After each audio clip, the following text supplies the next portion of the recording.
প্রয়াত শিল্পপতি ও কারিশ্মা কাপুরের প্রাক্তন স্বামী সঞ্জয় কাপুরের মৃত্যুর পর ভাইরাল হয়েছে তার তৃতীয় স্ত্রী প্রিয়া সচদেবের একটি পুরনো সাক্ষাৎকার।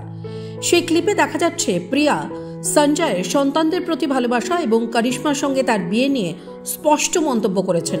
প্রিয়া বলেন, আমি সঞ্জয়ের সঙ্গে প্রথম দেখা করি বিমানে, যখন সে মুম্বাই যাচ্ছিল তার সন্তানদের সামায়রা ও কিয়ানকে দেখতে।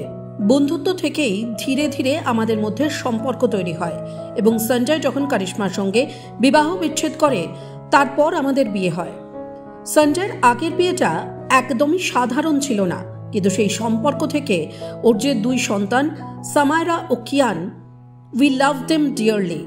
আজ আমাদের একসাথে একটা সুন্দর ব্লেন্ডেড ফ্যামিলি। তিনি আরও বলেন, তার নিজের প্রথম বিয়ে থেকে মেয়ে সাফিরাও তাঁদের সঙ্গে থাকতে শুরু করে।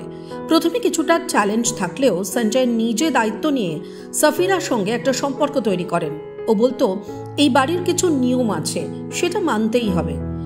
কিন্তু আমি বলেছিলাম ও যেন সরাসরি সাফিরার সঙ্গে কথা বলে নিজের মতো সম্পর্ক তৈরি করে, আর সেটাই হয়েছিল। আজ ওদের মধ্যে দারুণ বন্ধুত্ব। এরপর প্রিয়া বলেন, আজ আমাদের 4 সন্তান সামায়রা, সাফিরা, কিয়ান আর আজারিয়াস যেন পুরো পরিবারকে এক করে দিয়েছে। ও যেন সবার মাঝে একটা সেতু হয়ে উঠেছে। প্রিয়া বলেন, সামায়রা ও সাফিরা একে অপরের খুবই ঘনিষ্ঠ। এক সাক্ষাৎকারে স্পষ্টভাবে উঠে এসেছে, ভালোবাসা, ধৈর্য আর বোঝাপড়া থাকলে সম্পর্ক শুধু রক্ত দিয়ে নয়, মন দিয়েও গড়ে ওঠে।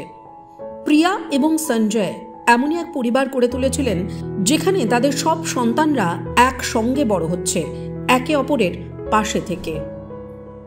বলিউড সংক্রান্ত আরও নানান খবরের আপডেটের জন্য অতি অবশ্যই চোখ রাখুন টাইমস নাও খবরে।